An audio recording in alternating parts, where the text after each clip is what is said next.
vais céder la place à Marilyn qui va clore cette semaine de l'éducation. Euh, euh, Marilyn est diplômée en ressources humaines, euh, adulte social, c'est ça? Audit social. Elle aide et accompagne les adultes et elle accompagne aussi les entreprises. Donc, elle est formatrice. C'est quelqu'un qui est très engagé dans le service de Dieu. On laisse conduire par l'Esprit de Dieu, bien, le Seigneur accomplit de grandes choses pour nous. Marilyn, j'ai trop dit, maintenant. Oui. C'est vrai, bonjour, merci.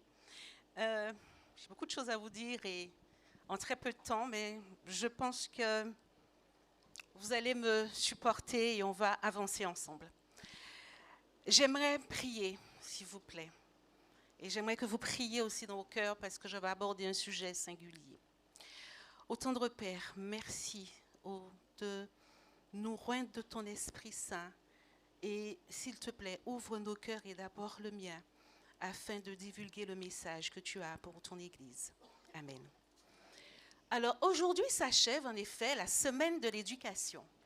Et je remercie tous ceux qui sont venus durant la semaine. C'est vrai que la semaine de l'éducation a fait suite aux 10 jours de prière.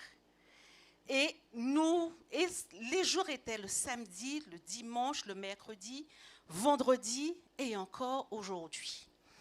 Nous avons eu un certain nombre d'intervenants, mais j'ai tenu à ce que les responsables de département du pôle éducation puissent collaborer avec cette semaine de l'éducation. Et nous avons, il y a eu d'abord l'ancien, Freddy Migerel, qui est ancien du pôle, qui nous a, après le vendredi soir, qu'il a tenu la réunion, il avait encore le samedi matin, Dieu a renouvelé ses forces, il est ancien. Nous avons aussi eu Sephora Gracchus, qui encore? J'ai un trou de mémoire. Pardon? Oui, mais avant dimanche, j'ai un petit trou de mémoire. Après, il y a eu Yvelise MEA. Il a aujourd'hui Collins. Et, je n'ai pas oublié la famille dimanche. Céline et Pascal qui nous ont tenus dimanche sur la famille. Une très belle réflexion. Le titre de ma réflexion de ce matin, de Ève à l'ère du numérique. Volontairement, je mets de Ève à l'ère du numérique. C'est un sujet assez sensible, mais je pense que nous pourrons ensemble y arriver. Bienvenue dans le monde d'aujourd'hui. Bienvenue dans le monde d'aujourd'hui. L'ambition de cette semaine de l'éducation, c'est vivre dans une société sécularisée sans transmettre une éducation sécularisée. Merci. Je répète, c'est vivre dans une société sécularisée sans transmettre une éducation sécularisée. Alors, avant de commencer, je vais faire un petit rappel sur ces deux notions. Parce qu'il y a des gens qui vont se dire, mais quand il dit encore samedi passé, c'est sécularisé, c'est un grand nom. On y va. Éduquer, au fait, et ça, je m'adresse aux parents, c'est marqué en rouge, c'est l'art de former une personne, spécialement enfants et adolescents. Dans quel but? Dans le but de développer quoi? Ses qualités physiques, intellectuelles, morales, et pourquoi? De façon à ce qu'il affronte quoi? Sa vie personnelle et sociale. Et j'ai rajouté avec une personnalité suffisamment épanouie. Est-ce que nous sommes nous-mêmes épanouis? Est-ce que nous transmettons à nos enfants l'épanouissement qu'ils devraient voir? En tout cas, parents, vous avez une lourde responsabilité et j'ai envie de vous dire que c'est un art, l'art de former nos enfants, vos enfants. Nous allons passer à la sécularisation. La sécularisation, en fait, au début, à l'origine, c'était quand l'Église avait transmis ses biens à l'État. Mais quand on gratte un petit peu, et selon selon le dictionnaire, le latin, vous avez vu, séculaire, c'est un processus historique, social, culturel, par lequel la religion fait quoi a perdu progressivement son autorité pour faire et de sa place et de son influence dans quoi? Dans toutes les sphères de notre vie, qu'il soit politique, moral, d'éducation et de culture. Ça ne signifie pas la disparition, pas du tout, juste le retrait de sa vie sociale et politique. Nous comprenons alors dans un autre dictionnaire qu'on appelle le dictionnaire La Toupie, que j'aime beaucoup, sécularisation, c'est le mœurs du ciel, les mœurs du ciel. C'est une vie mondaine.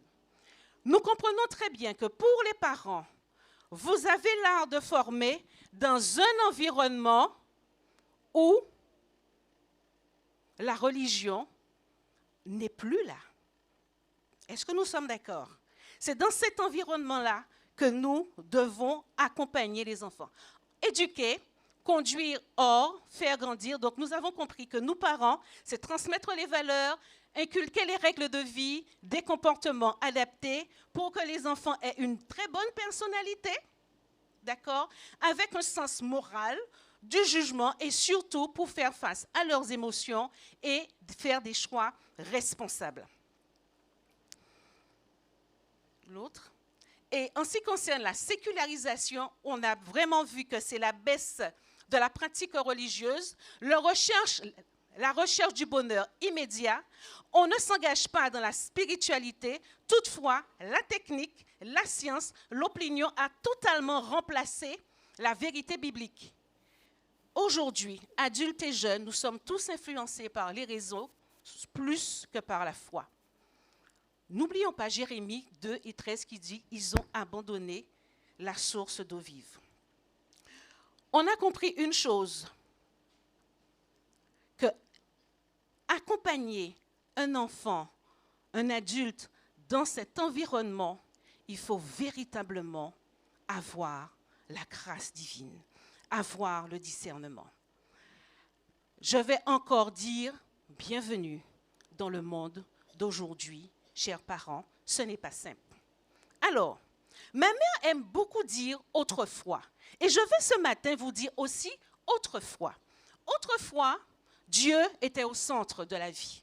Autrefois, la Bible guidait les comportements. Autrefois, l'Église influençait l'école, la famille et les valeurs. Autrefois, la foi structurait le sens de la vie. Aujourd'hui, ce n'est plus Dieu qui est au centre de la vie. Aujourd'hui, c'est l'homme qui est au centre. Ce n'est plus la Bible, ce sont les décisions qui se prennent sans référence à Dieu. Ce n'est plus l'Église, c'est la foi personnelle et privée. Ce n'est plus la foi, c'est la raison, la science, la technologie qui domine. Et j'ai envie de dire, c'est l'immédiateté. Tout de suite. Rapidement, on va sur son espace personnel, on peut voir sa consommation d'EDF. Rapidement, on peut voir ce qui se passe, les conditions de notre assurance. Rapidement, on peut voir combien qu'on a en banque. C'est l'immédiateté. Bien entendu, ce n'est pas pour avoir de la patience. Les informations, alors, j'ai terminé la sécurisation par un mot. La technologie.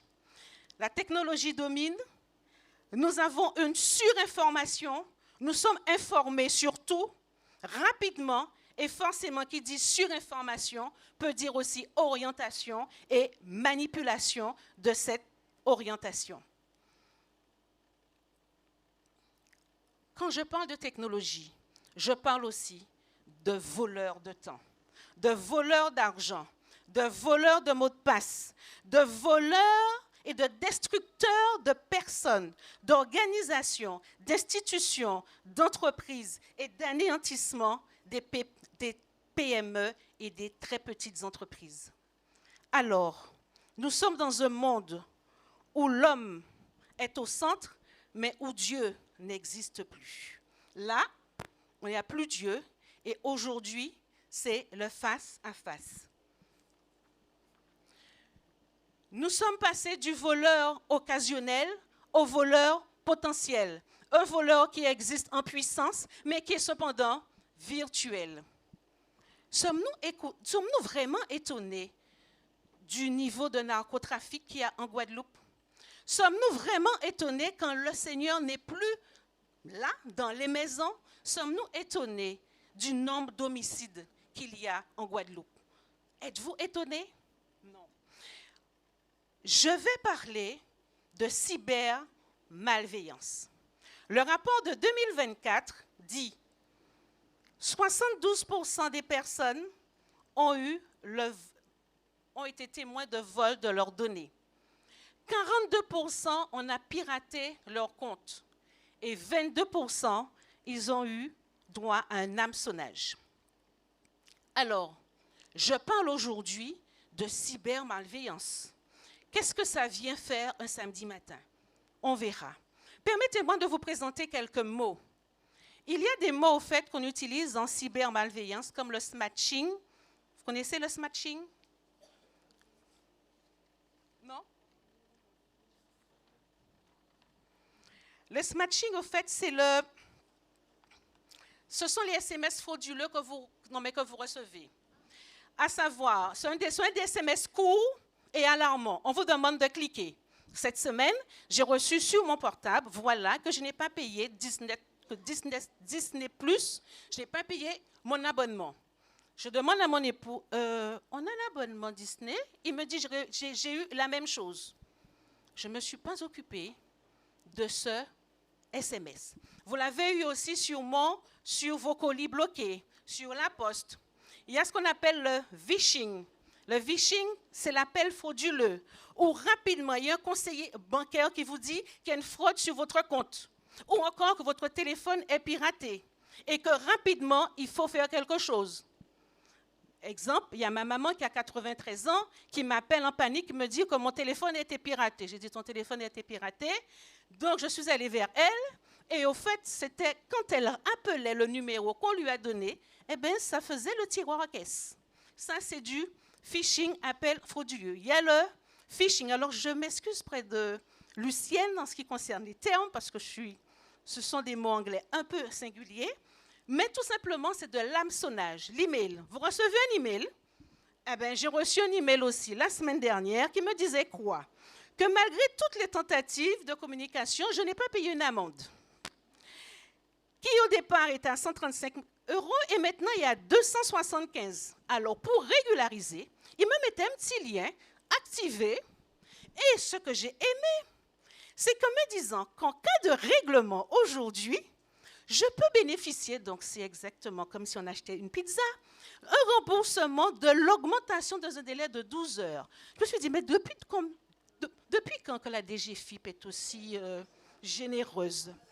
Donc, et que je perdais 3 points selon la réglementation en vigueur. Et c'était signé l'Agence nationale de traitement automatisé des infractions, à savoir ANTAI. Vous avez bien compris que je ne dis pas que je suis une reine en conduite, mais cependant, ce que j'ai reçu sur ce mail, je n'ai pas du tout tenu compte et surtout, je n'ai pas cliqué. Très bien. Après, il y a ce qu'on appelle le malware. Alors, il y a le ransomware. Alors, le ransomware, c'est que vous arrivez sur votre ordinateur et là, vous n'avez rien ou vous avez une inscription. Vous ne pouvez plus accéder à vos données. Pourquoi? Parce qu'il y a quelqu'un qui est rentré, qui a bloqué vos données et qui dit une chose. Si vous ne payez pas, vous ne pourrez avoir aucune information de votre entreprise.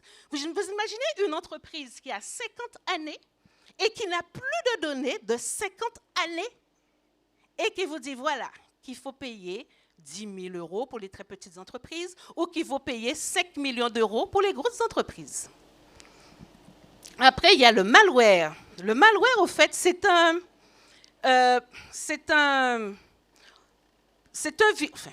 virus, on va dire, qui va entrer dans votre système et encore là, vous ne pourrez pas accéder à vos données. pour terminer, il y a l'ingénierie sociale. Alors, je vais terminer par là. Il y a l'ingénierie sociale. C'est ce que nous avons le plus fréquemment, et ce que je vous ai dit tout à l'heure, où il y a quelqu'un qui va vous appeler ou quelqu'un qui va faire en sorte de vous soutirer les données encore par la ruse. Tout ceci, ce sont des cyberattaques. Alors, quel est le lien? Quel est le lien avec nous ce matin? Alors, pour terminer sur l'ingénierie sociale, ils vont se faire passer pour de faux supérieurs, pour de faux agents administratifs, pour vous soutirer votre mot de passe, pour déclencher un paiement et vont utiliser l'urgence, l'autorité, la peur et l'autorité, l'urgence et la peur. Certaines fois, il peut vous dire, je suis votre directeur et vous devez me faire un virement, ou encore, votre CAF a été suspendu, veuillez cliquer encore là pour soutirer vos données. Nous sommes à peu près 200. Et je peux vous dire que dans cette salle, selon les pourcentages, il y a au moins 2 personnes ici qui ont qui ont subi un piratage avec perte de données, voire même avec 0 € sur leur compte.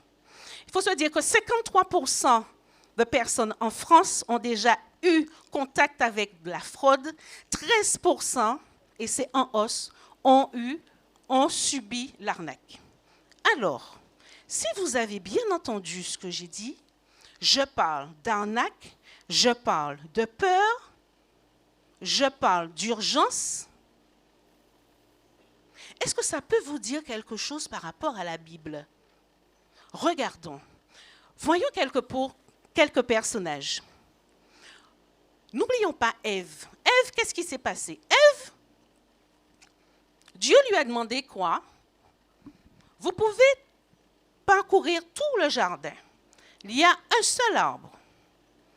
L'arbre de la connaissance du bien et du mal. Il ne faut pas en manger. Pourquoi? Vous mourrez. De quel type d'attaque que ça peut ressembler, selon vous? Du phishing, du vishing, du ingénierie sociale? C'est quoi?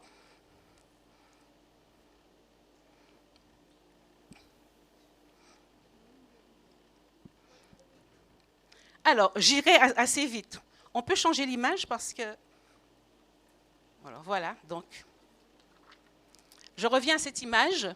Forcément, quand on parle d'attaque, il y a des mots, M-O-T-S, il y a des mots comme tromper, manipuler, égarer, et pour cela, il faut veiller. Voyons Ève. Ève, qu'est-ce qui se passe dans Genèse 3 et le verset 2? Qu'est-ce qu'il dit? Dieu a-t-il réellement dit?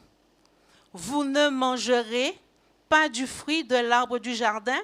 Et Ève de lui répondre, mais en ce qui concerne l'arbre qui est au milieu du jardin, mais il ne faut pas toucher, parce que Dieu a dit, vous ne toucherez point. Mais le serpent lui dit, mais vous ne mourrez pas, vous serez comme des dieux. Vecteur d'attaque, on a quoi?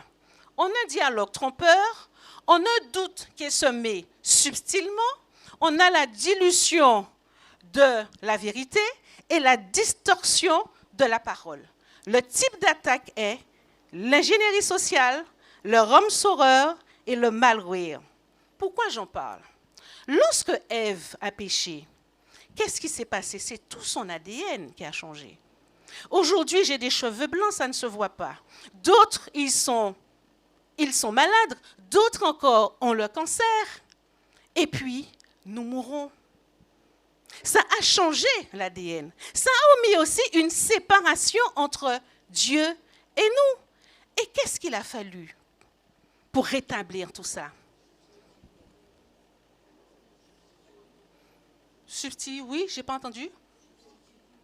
Oui, un patch. Je n'ai pas encore entendu le mot que je cherche. Il a payé le prix il est venu en rançon. C'est exactement ce que vous avez dans le rhum-saureur. Quand votre entreprise, le matin, vous ne pouvez plus accéder aux données, il y a ce qu'on appelle une rançon qui est donnée, que vous donnez au pain. Bon, ça, c'est notre histoire. Que vous donnez au pain. Dieu, au fait, il a fait quoi?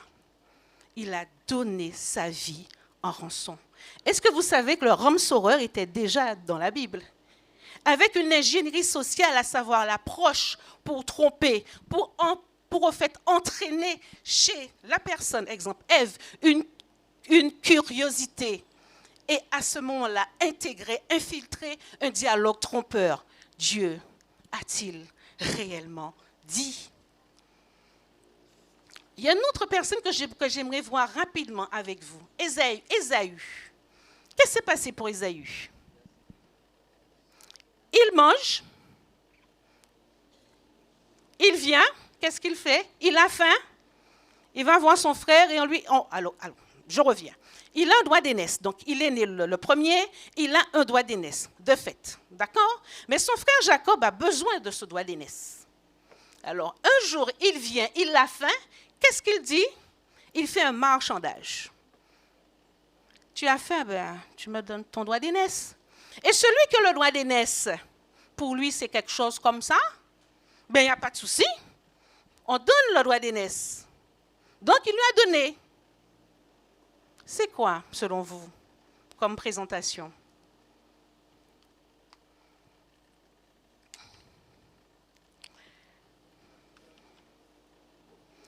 C'est vrai, il a faim, il est fatigué, il a une pression du moment, donc forcément, il a une légèreté dans ses décisions, il a un besoin qui est légitime, et il a minimisé quoi? La bénédiction divine. Il a méprisé l'héritage spirituel, il a une vision très courte. Il a une absence de perspective éternelle. Il ne nie pas Dieu. Il ne rejette pas ouvertement les promesses, mais il considère que son droit d'aînesse n'est pas vraiment important. Que le confort immédiat, une promesse spirituelle, un héritage prophétique qui lui part du nez. Ça nous montre quoi, nous humains? Nous sommes vulnérables. La faim peut nous rendre vulnérables. Le manque d'argent peut nous rendre vulnérables. Le manque de connaissances aussi peut nous rendre vulnérables. Puis il y a l'urgence, parce qu'aujourd'hui tout est urgent. Je vous ai dit que c'est l'immédiateté. C'est une urgence, pression temporelle. Et forcément, il y a un échange qui est une perte irréversible. Nous avons une corruption des priorités.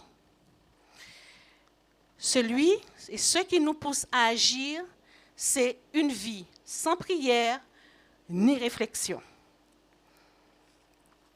Et il y a un dernier que j'aimerais voir. Alors, il y a deux derniers, et j'avance. C'est Goliath. Goliath, qu'est-ce qu'il fait? Il vient et il parle fort. Il a une cuirasse, il est imposant. Pendant 40 jours, il vient, il est invective, il montre sa supériorité. Et l'armée d'Israël est toute là. Et il pense que parce qu'il parle fort, il est au-dessus de Dieu.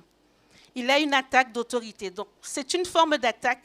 C'est une attaque d'autorité en cybersécurité qu'on appelle une attaque de DDoS. Au fait, il va envoyer plein de requêtes et il va saturer l'esprit du peuple d'Israël. Heureusement que Jésus était là, que Dieu était là pour conduire le peuple à ce que David vienne avec 5 petits cailloux. Et cette autorité fut dévastée. La dernière que j'aimerais voir avec vous, celui qui a, dès le départ, été dans le jardin d'Éden. Vous savez de qui je parle? Le père du mensonge. Celui, au fait, qui a entraîné toute l'humanité dans ce que nous sommes aujourd'hui, à ce que l'éducation dans ce monde séculaire soit particulier. Qu'est-ce qu'il a fait? Il utilise, bien entendu, tous les scénarios, phishing, enfin tout, pour une chose, une seule chose, nous perdre. J'aimerais prendre juste un petit temps, et pas trop de votre temps, pour montrer l'importance de l'environnement actuel.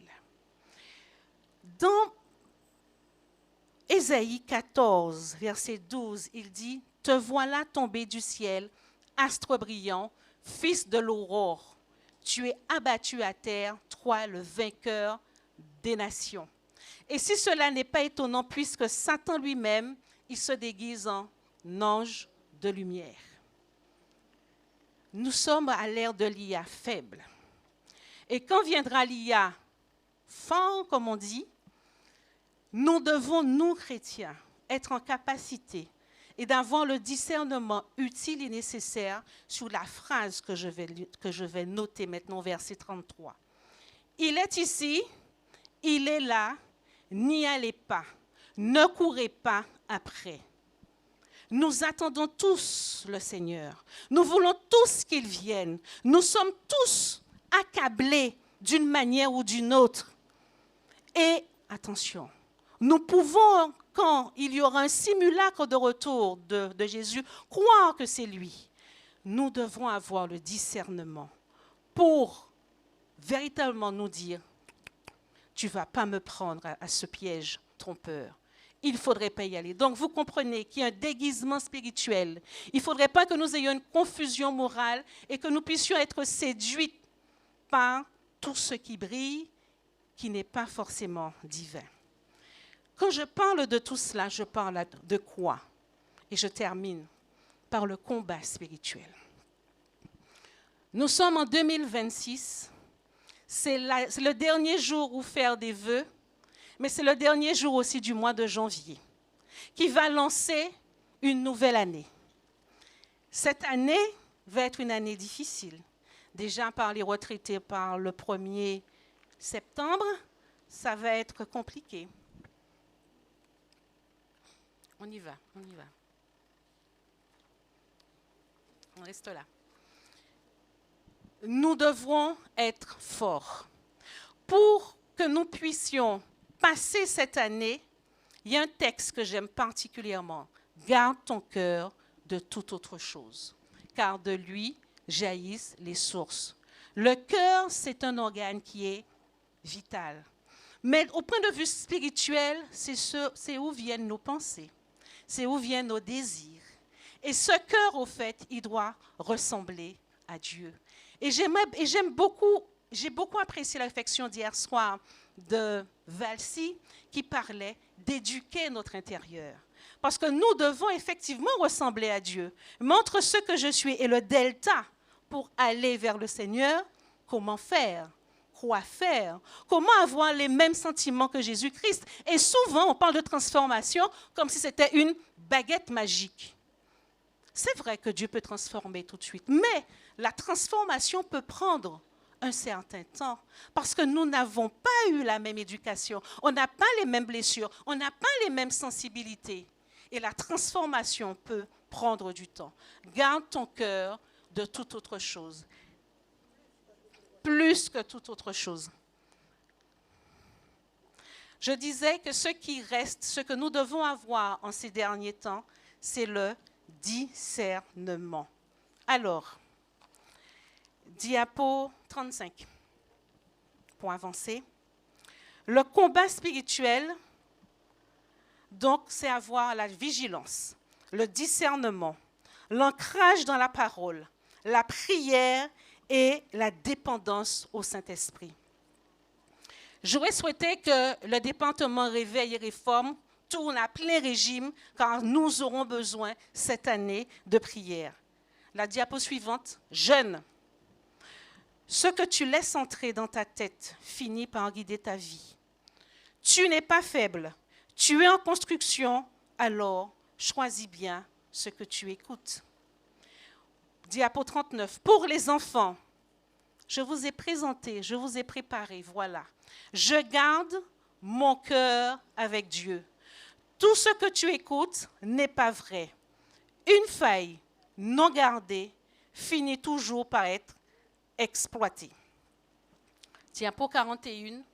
Dans le combat spirituel, comme pour les entreprises, parce que les entreprises aujourd'hui, ils se forment à la cybersécurité. Et en novembre, il y a eu une formation d'une journée sur la cybersécurité dans tous les domaines de métier. Et il faudrait que nous ayons un pare-feu. Le pare-feu en informatique, vous savez à quoi ça sert? S'il y a quelques petites choses qui traînent, ça va rectifier rapidement. Ça va rectifier rapidement les données. Mais on a besoin aussi, quand on est virolé, d'un antivirus. Ça veut dire que quel que soit le péché que nous avons, Dieu est toujours là. Il ne nous abandonne pas et il nous accompagne. Et nous devons chaque jour faire une sauvegarde. La prière du matin, Dieu peut par la prière du matin, par un verset que vous allez lire le matin, vous donner le carburant pour pouvoir résister au diable, pour pouvoir traverser la journée en vainqueur. Parents, éduquer aujourd'hui, c'est protéger vos enfants de la confusion, leur apprendre à réfléchir, à leur donner des repères, à discerner le vrai du faux, surtout à apprendre à connaître Dieu. Nous avons connu là, nous avons vu toutes les cyberattaques point de vue spirituel. Une question, connaissons-nous Dieu? Prenons-nous le temps de le connaître, de tisser des liens avec lui afin d'être vainqueurs. Connaissons-nous véritablement Dieu? Pour terminer,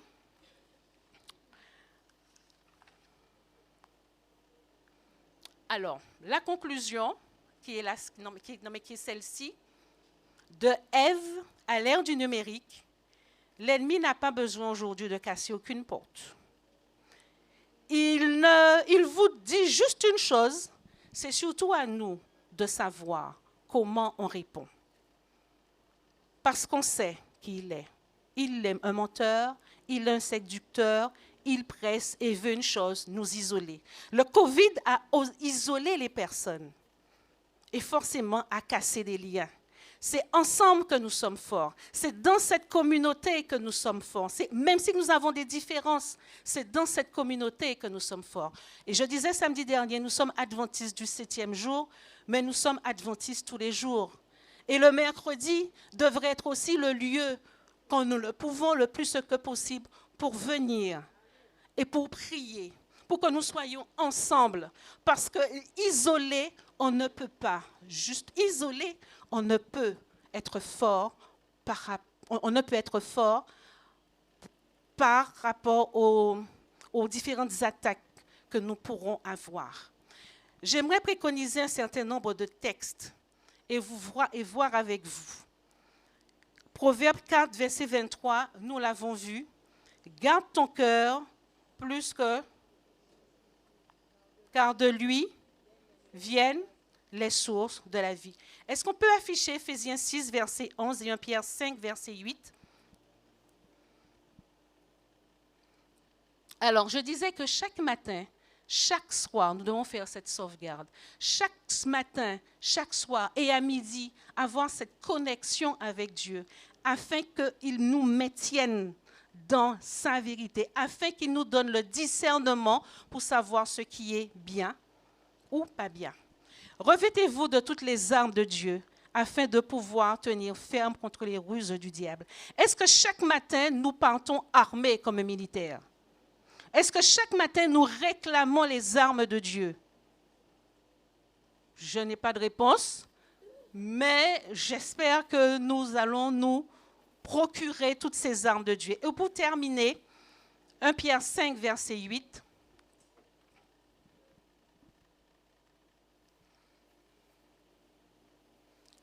Soyons sobres, veillons. Notre adversaire, le diable, rôde comme un lion, rugissant, cherchant qui il dévorera. Mais nous savons une chose, Dieu ne nous abandonne jamais. Il est à nos côtés. Il a envoyé l'Esprit Saint justement pour nous convaincre de justice et de jugement. Mes frères et sœurs, nous ne sommes pas seuls dans le combat spirituel. Aujourd'hui, je l'ai montré que le combat n'est pas visible. Quand vous avez un ordinateur, le combat n'est pas visible. Il est invisible. Il est aussi invisible au point de vue spirituel. Et si nous ne réclamons pas le sang de Jésus sur nos enfants, sur nous, si nous ne demandons pas à Jésus de nous accompagner, que ce soit le matin, dans notre voiture, aussi dans notre travail, ou même quand nous allons en ville, vous avez vu que tout aujourd'hui, tout est possible. L'essentiel, c'est de mourir en Jésus. Bon combat 2026, parce que l'année 2026 va être difficile. Dans la Bible, il est marqué, il y aura des moments difficiles. Nous les voyons.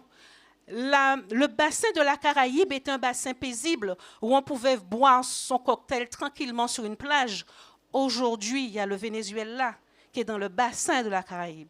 Et peut-être les bateaux qui nous nourrissent, c'est pour ça qu'il faut avoir un jardin créole, pourront peut-être ne pas venir, ne pas passer dans le bassin de la Caraïbe, parce qu'il va être sous l'effet de la guerre. Nous ne savons pas ce qui va se passer en 2026, mais cette année 2026, je peux vous dire, sera difficile. Arme-nous au combat spirituel parce qu'il est réel. Que Dieu nous garde et nous bénisse.